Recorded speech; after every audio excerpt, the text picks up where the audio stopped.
할렐루야. 네, 반갑습니다. 안 떨린다면 거짓말이고 설레임 반 그리고 약간 떨림이 있습니다.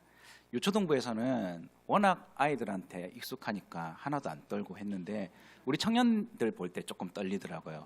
너무 귀하고 또 그런 청년들 또 성도님들 앞에 서니까 또 그런 설레임 마음이 있습니다.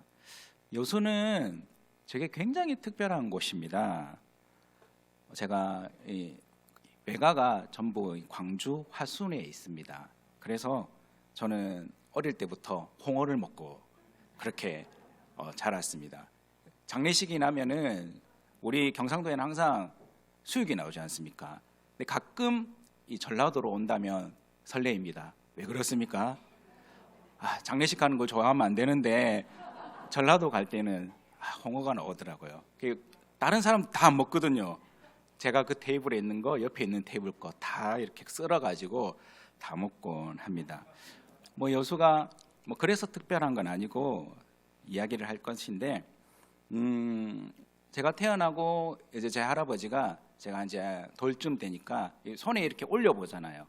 이렇게 아들이니까 귀한, 제가 이제 아버지가 첫째 아들이거든요. 귀한 손주 올려보는데 오른쪽 다리에 힘이 없다는 걸 발견했어요. 이 밸런스가 안 맞다는 거. 그래서 야, 빨리 병원에 데리고 가봐라.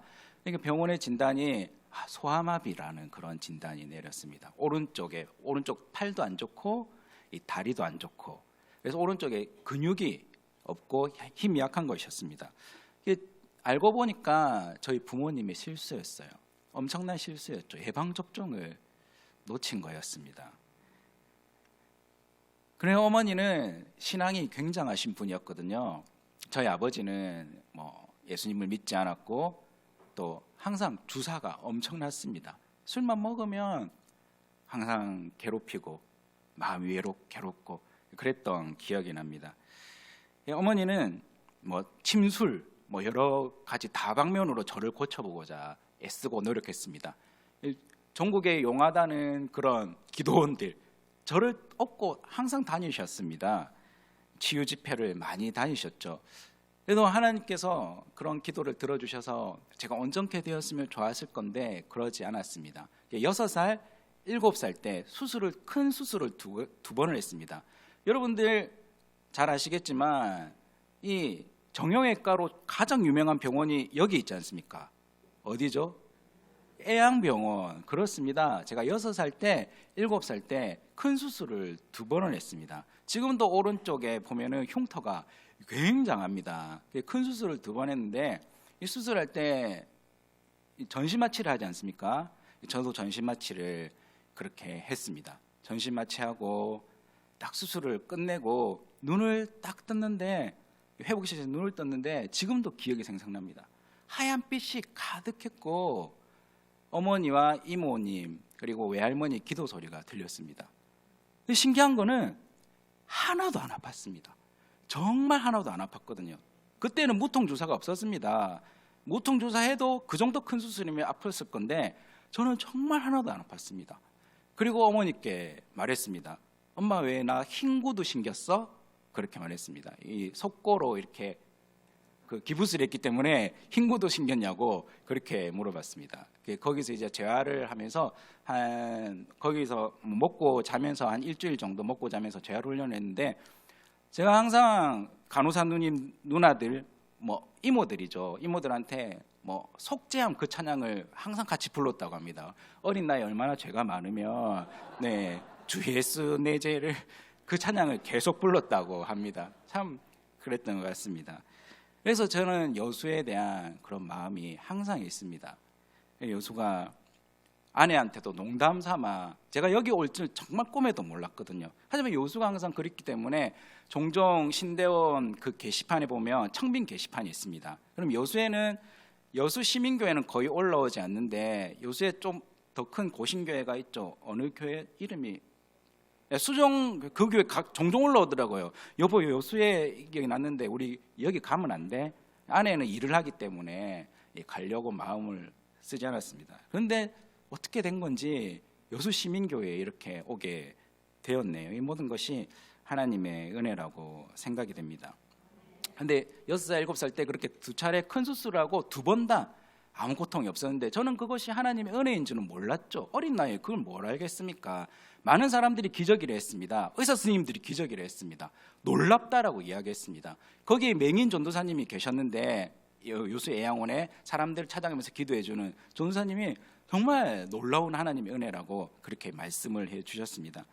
그렇게 자라오면서 어린 시절은 정말 불행했습니다. 왜냐하면 좀 전에 말씀드렸듯이 아버지가 주사가 너무 심했습니다. 그리고 교회 다니는 어머니 그리고 저를 핍박을 많이 하셨습니다. 항상 집에서 아버지가 일찍 들어오면 마음이 편했습니다. 하지만 늦게 오면은 거기에 신경이 곤두서가지고 발걸음만 들어도 불안하고 마음이 조급하고 그랬던 기억이 납니다. 고3 때는 10시쯤에 집에 들어오면 집 밖에서 싸우는 소리가 들어오면 집에 들어가지 않았습니다. 바깥에서 쪼그려 앉아가지고 하나님께 기도하고 그랬던 생각이 납니다. 그러다가 제가 고3 때 하나님을 만나게 되었습니다. 하나님이 수련회 가운데 하나님을 만났는데 하나님께서 그 가운데 제가 정말 저의 수많은 죄악들, 나쁜 그런 짓을 했던 것 다 기억하게 하시고 떼굴떼굴 굴면서 하나님 앞에 회개 기도하고 눈물과 콧물을 흘렸죠. 빛 가운데, 그때도 동일하게 예수님께서는 빛 가운데 찾아오셨습니다. 빛 가운데 찾아오시면서 내가 너를 그토록 사랑했다.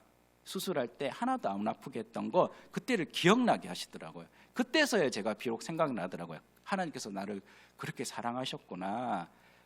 제 삶은 이제 변화되기 시작했습니다. 고3 때 전도를 정말 열심히 해서 학교에 있는 우리 애들 정말 전도를 많이 했습니다. 그래서 전도왕도 되고 그리고 교회에서 봉사 엄청 많이 했습니다. 교사도 하고 찬양팀도 하고 그렇게 많이 했는데 봉사하면 할수록 힘이 나야 되는데 한 2년 하다 보니까 제 안에 뭐 기쁨이 다 빠져나가더라고요. 그때 그 나이 드신 전도사님이 저를 엄청 부려먹었던 것 같아요. 그래서 참 그 교회를 뛰쳐나가 버렸습니다. 교회를 한 6개월 동안 안 나갔습니다. 왜냐하면 가정에서의 삶도 여전히 고달팠거든요. 여전히 힘들었거든요. 여전히 아팠거든요. 변화되지 않고 대학생활을 힘들고 저는 군대를 가지 않았으니까 친구들과 관계도 원만하지 않았습니다. 남자애들하고 친하게 지내다가 애들이 군대로 다 가버리니까 제가 여자들한테 다가가지 못했거든요. 항상 소심하고 말도 잘 못하고 얼굴은 잘생겼었는데 왜 그랬는지 모르겠습니다. 네. 그래서 항상 제가 외톨이였거든요. 저는 늘 불평과 불만과 원망과 이 다리 장애가 있는 것에 대해서 울면서 그렇게 막 원망하고 불평했던 것 같습니다. 근데 하나님께서는 이런 저를 그냥 내버려 두지 않으시더라고요. 또 찾아오셔서 붙들어 주시고 교회는 다니지 않았지만 기도원을 보내시더라고요. 경상도에 유명한 기도원이 몇 군데 있는데 감림산 기도원이라고 있습니다. 그곳에는 화요 구국철야가 매일 있는데 그때 항상 다니면서 하나님 앞에 기도하며 하나님께서 저를 회복시켜 주셨습니다. 다시 교회로 찾아가게 됐고 그 교회에서 활발하게 그렇게 활동을 하기 시작했습니다. 그러더니 주변에서 저에게 말도 안 되는 이야기를 했던 것이었습니다. 저에게 너는 정말 사랑이 많고 또 섬김이 정말 잘 섬기니까 목사하면 잘 되겠다. 목사 한번 해봐라. 그런 이야기를 많이 해주셨습니다. 저는 말도 안 되는 소리라고 그들의 이야기를 듣지 않았습니다. 왜냐하면 저는 내세울 게 아무것도 없거든요. 공부도 그렇게 잘하지 못했고 지혜롭지도 못합니다. IQ 검사를 했는데 고등학교 때 중학교 때였나? IQ가 2자릿수였습니다. 98인가 지금도 기억납니다. 예, IQ도 2자리였고 그리고 뭐 아버지가 저를 밀어주는 것도 아니고 여러 가지로 제가 뭐 꿈에도 꾸지도 못했던 그런 이야기를 하시는 거였습니다. 하지만 내적 소명을 꼭 확인해야 되지 않겠습니까? 다른 사람들이 그렇게 하니까 기도원에 가서 한번 기도해봐야겠다 그런 마음을 먹고 기도원에 가서 금식하면서 기도했습니다. 5일 동안 금식하면서 기도했는데 하나님께서 딱 말씀을 주신 말씀이 17장 1절 말씀이었습니다. 17장 1절 말씀. 10장 1절 말씀에 보면 아브라함이 99세 때에 여호와께서 아브라함에게 나타나서 그에게 이르시되 나는 전능한 하나님이라 너는 내 앞에서 행하여 완전하라 이 말씀을 주셨습니다. 이 말씀은 아브라함에게 주신 첫 번째 언약이 아닙니다. 하나님은 아브라함에게 자주 나타나셔서 약속을 주셨습니다. 오늘 오전에 목사님께서 말씀하셨듯이 12장 1절이 첫 번째 아브라함에게 주신 약속이죠. 너는 너의 고향과 친척과 아버지의 집을 떠나 내가 내게 보여줄 땅으로 가라. 그렇게 말씀하셨고 아브라함은 순종하고 따라갔습니다. 그리고 두 번째는 13장의 15절에 보이는 땅을 내가 너와 내 자손에게 주리니 영원히 이르리라. 그리고 15장 5절의 말씀에 그를 읽고 밖으로 나가 이르시되 하늘을 우러러 무뼈를 셀 수 있나 보라. 또 그에게 이르시되 내 자손이 이와 같으리라. 여러 번 언약을 주셨습니다. 위기 때마다 아브라함이 낙심될 때마다 하나님께 찾아와 주셔서 다시 약속을 주시고 약속을 주셨습니다. 여러분들에게도 하나님 주어진 약속이 있죠. 그런 말씀들이 있습니다. 그러나 불행하게도 오늘 본문에서의 아브라함은 하나님의 약속의 말씀을 계속 붙들고 있지 못했습니다. 하나님의 약속을 온전히 믿지 못했습니다. 기다리지 못했던 거죠. 자식을 주겠다고 했는데 왜 안 주냐 그랬던 것입니다. 인간적인 수단을 너무나 많이 썼습니다. 처음에 본토 친척 아비 집을 떠나려 했는데 누구 데리고 갔죠? 조카 롯을 데리고 갔습니다. 그리고 아브라함은 자신의 종인 엘리에셀을 후손으로 삼으려고 했습니다.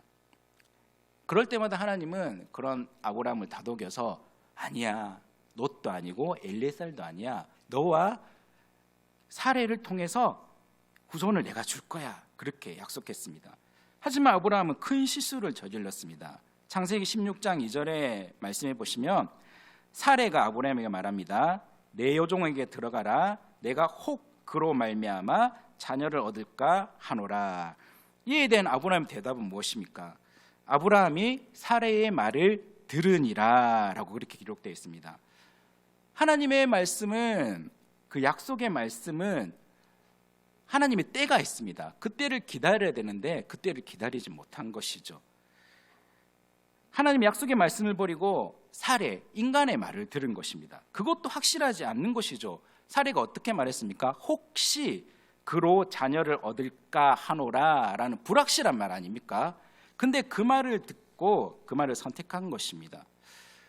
사랑하는 여러분, 우리도 이와 비슷하지 않습니까? 하나님의 확실한 말씀을 붙잡고 살아가기보다는 당장 이렇게 눈앞에 보이는 불확실한 가능성을 더 의지할 때가 많이 있습니다.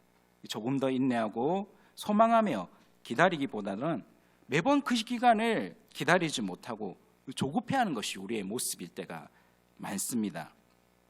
안타깝게도 아브라함은 사례의 말을 들었고 여종 하갈을 통해서 이스마엘을 낳았죠. 이제 자식이 생겼으니 얼마나 기뻤겠습니까? 그토록 기다리는 자식, 자신의 뜻대로 되었습니다. 하지만 누구의 뜻은 아닙니까? 하나님의 뜻은 아니었습니다.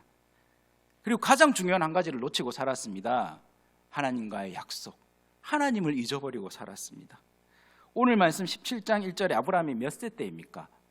99세죠. 근데 16장 16절 앞절 말씀해 보시면 아브라함이 몇 살 때 이스마엘을 낳았습니까?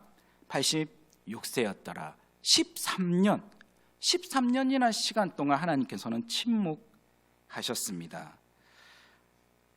하나님이 왜 침묵하셨을까요? 두 가지 가능성을 두고 우리는 해석할 수 있습니다. 성경을 읽을 때는 항상 상상력이 동원되어야 됩니다. 하나님, 아브라함이 굉장히 섭섭해서 13년 동안 침묵했을 것이다. 그런 상상도 할 수 있죠. 그렇습니다. 제가 만약에 약속을 어기고 배신한 거죠. 그렇죠? 하나님을 배신한 것입니다. 하나님과의 그 피의 언약을 배신했습니다. 고기를 둘로 쪼개고 하나님과 아브라함 사이에 언약을 맺었는데 그 언약을 어긴 자는 죽어야 마땅합니다. 하나님을 배신하고 이스마엘을 낳았는데 하나님 입장에서는 얼마나 섭섭하겠습니까? 하지만 그런 하나님이 아니죠. 우리 인간적인 마음에는 섭섭하면 만나지도 않고 찾아가지도 않고 그렇지만 하나님은 그러신 분이 아닙니다. 아브라함이 하나님을 찾지 않았던 것입니다. 이제 나는 이스마엘 낳았으니까 됐어. 거기에 만족하고 살아왔던 것이죠. 하지만 사랑하는 여러분, 우리 하나님은 결코 저와 여러분들을 포기하지 않으시는 하나님인 줄 믿습니다.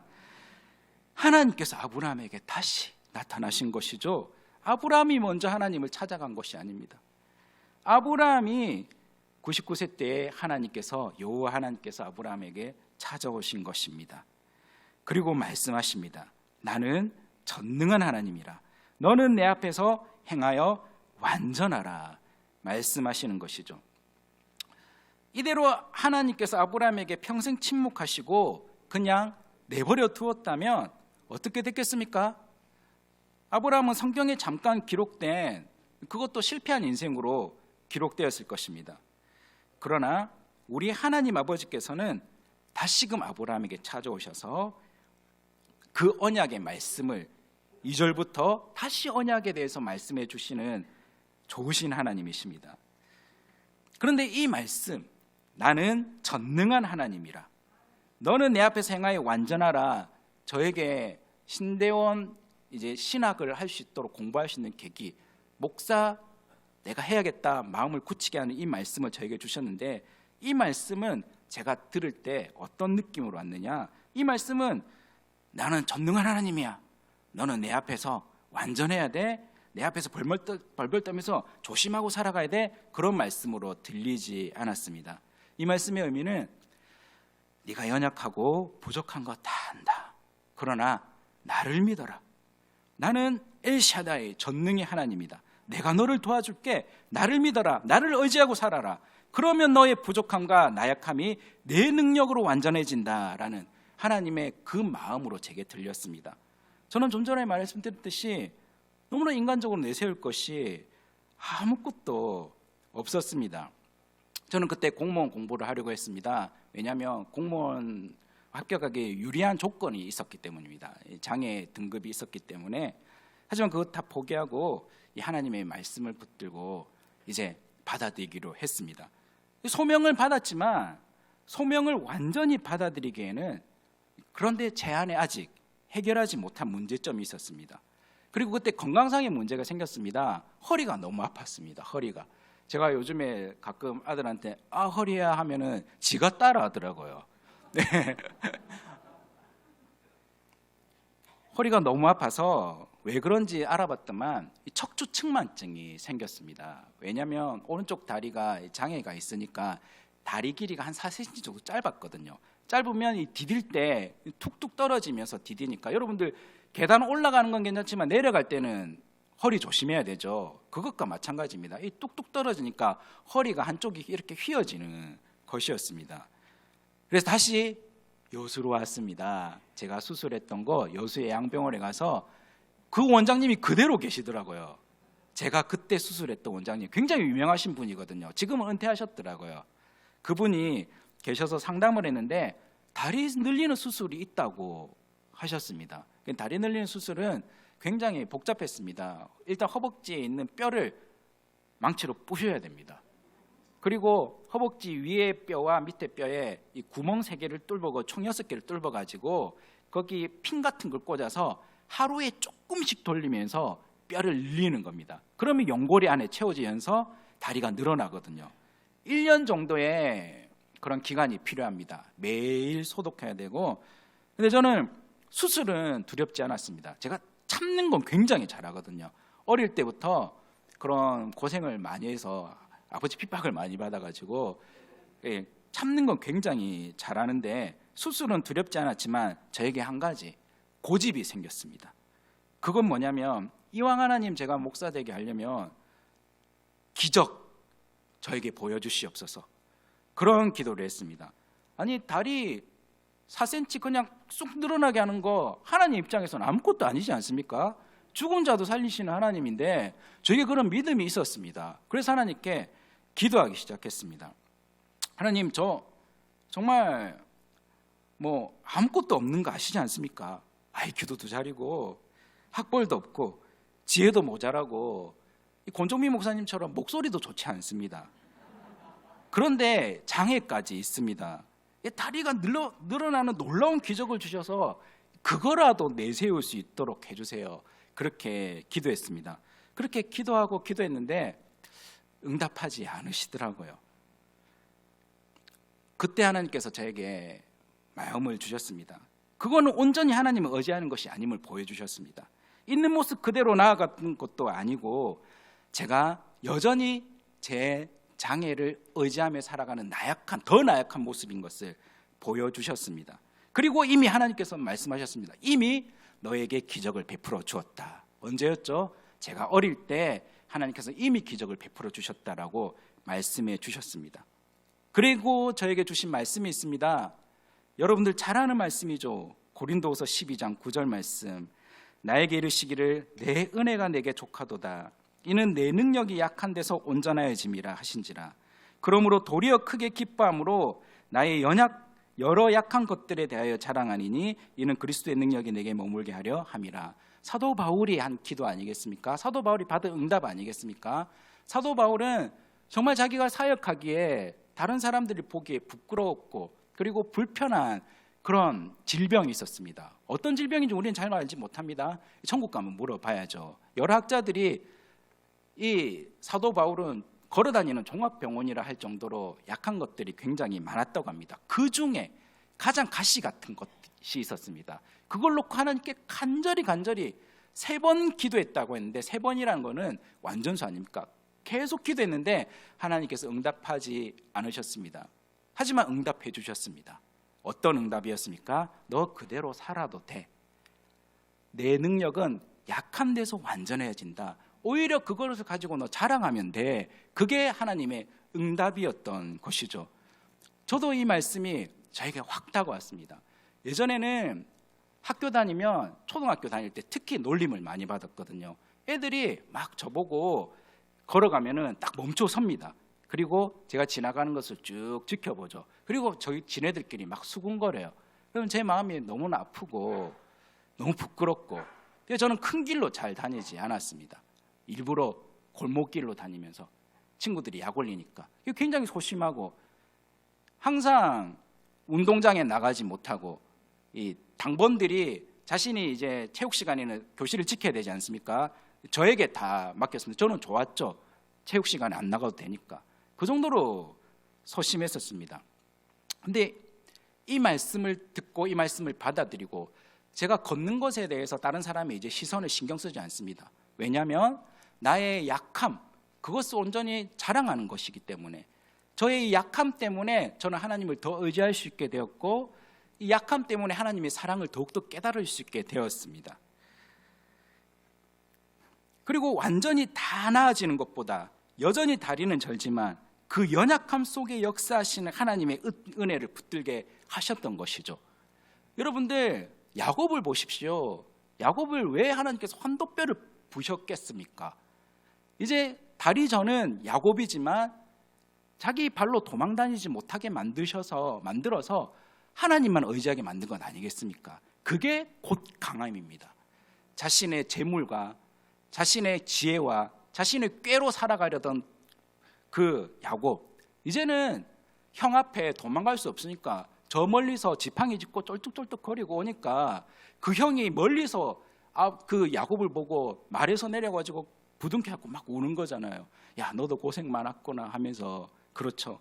그런 것입니다. 성도 여러분, 하나님과 동행하는 삶, 오늘 본문의 말씀처럼 하나님의 우리의 하나님이심을 믿고 늘 하나님과 동행할 때 우리는 완전해집니다. 완전해짐의 의미가 그런 것이죠. 나는 전능의 하나님이라 너는 내 앞에서 행하여 완전하라.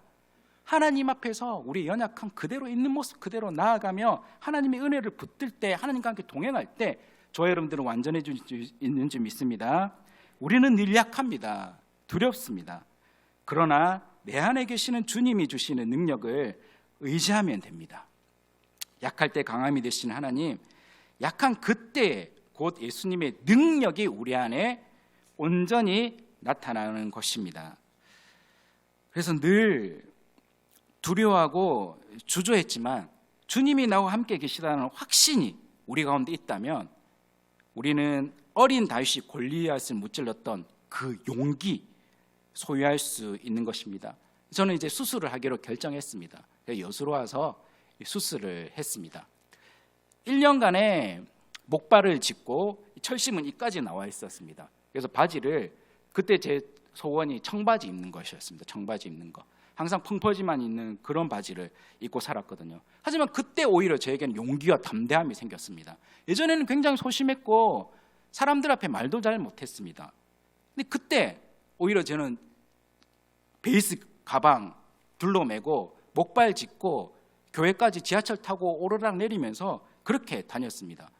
많은 사람들에게 또 친절을 받았습니다. 제가 목발 짚고 그렇게 다니니까 문도 열어주고 또 우리 청년 친구들은 태워주고 그런 것들을, 그런 사랑도 받으면서 제가 더 잘 섬겨야겠다라는 그런 마음이 생겼습니다. 그 기간 동안 오히려 저에게 치유와 회복이 일어나게 되었던 것이죠. 뭐든 할 수 있다는 그런 자신감이 생겼습니다. 그래서 신대원 시험치기 3개월 전에 이 철심을 빼게 되었거든요. 다시 여수에 와서 철심을 빼고 이제 3개월 남았습니다. 3개월 공부하는데 아침 7시 일어나서 밤 11시까지 구포도서관, 부산 구포에 있는 도서관, 거기 가서 공부를 했습니다. 정말 재밌었습니다. 감사했습니다. 아무런 지혜도 없던 제가 그때 신대원 전체 학생 중에 12등인가 했습니다. 3개월 딱 공부했는데 하나님께 은혜를 베풀어 주신 것이죠. 그래서 제가 신대원에 합격을 하게 되었고 지금까지 오게 된 것이었습니다.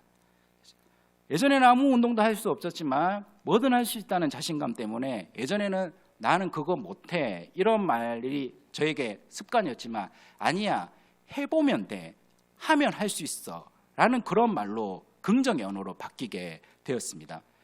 제가 할 수 있는 운동을 찾아보니까 수영이 있더라고요. 저는 수영을 한 지 지금 10년 정도 되고 굉장히 수영을 잘합니다. 마스터반에 수영을 하고 스쿠버 다이빙이 자격증도 있습니다. 뭐든 하면 되는 것입니다. 할 수 없는 것이 없는 것이죠. 내게 능력 주신 자 안에서 모든 것을 할 수 있다. 그런 말씀을 계속 암송하면서 살아왔습니다. 그러나 지금도 여전히 석연치 않은 부분이 있습니다. 사도 바울은 왜 그 육체의 가시를 주셨습니까? 하나님께서 고린도후서 12장 7절에 보시면 여러 계시를 받은 것이 지극히 크므로 너무 자만하지 않게 하시려고 네 육체의 가시 곧 사탄의 사자를 주셨으니 이는 나를 쳐서 너무 자만하지 않게 하려 하심이라, 그렇게 하신 것이죠. 사도 바울은 놀라운 것들을 경험했습니다. 어마어마한 그런 영적 체험을 한 것이죠. 그래서 이런 육체의 가시를 주셨는데 하나님, 저는 체험한 것도 없는데 왜 이런 육체의 가시를 주셨습니까? 깨달아지더라고요. 제가 좀 외모가 목사에게는 조금 아깝지 않습니까? 그러니까 제가 육체의 가시라도 없으면은 제가 지금 여기 없을 것입니다. 제가 10년 전에는 지금보다 10kg가 더 빠져 있었거든요. 굉장히 제 아내가 왜 저에게 반했겠습니까? 그때 제 아내 보시면 아시겠지만 정말 많은 남자들이 따라다녔습니다. 근데 아무것도 없는 전도사한테 왜 시집 왔겠습니까? 그렇죠.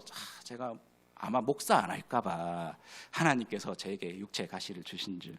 농담입니다. 말씀을 맺도록 하겠습니다. 오늘 말씀을 살펴본 것처럼 아브라함은 처음부터 믿음과 순종의 사람이 아니었습니다. 실수도 많았습니다. 오히려 아브라함은 실패했고 하나님을 배신했습니다. 하나님과의 약속을 어겨 죽을 수밖에 없었지만 하나님의 그 선하심, 그 인자하심, 인애하심으로 아브라함을 다시 찾아와 주셔서 꿈을 잃어버린 아브라함에게 다시 언약의 약속의 말씀을 하나님께서 꺼내어 주시고 다시 꿈꾸게 하셨습니다. 우리도 오늘 말씀을 통해서 무엇을 붙잡아야겠습니까? 바로 끝까지 우리를 포기하지 않으시고 하늘나라의 소망을 주시고 우리와 동행을 원하시는 하나님의 사랑을 붙잡아야 됩니다. 다시금 오늘 우리 2024년 표처럼 다시 말씀 앞에 서야 되는 것이죠. 약속의 말씀, 생명의 말씀을 붙잡아야 합니다. 하나님 나라에 없는 것이 바로 쓰레기통이라고 하죠. 하나님은 우리를 못 쓰겠다고 폐기 처분하지 않으십니다. 다시 고쳐서 쓰십니다. 오늘도 저와 여러분들에게 변함없이 찾아오셔서 나는 전능한 하나님이잖아, 나를 믿고 나만 바라보고 나랑 교제하면서 살아보지 않을래? 그때 하나님의 능력으로 우리가 완전해지고 온전해지신 줄 믿습니다. 자비하시며 인애와 사랑이 많으신 하나님 앞에서 굳은 신뢰와 자발적인 순종으로 넘치는 하나님의 복을 누리시는 저와 여러분들의 삶, 2023년 저와 여러분들의 그런 복된 하루하루 삶이 되기를 주님의 이름으로 축복드립니다.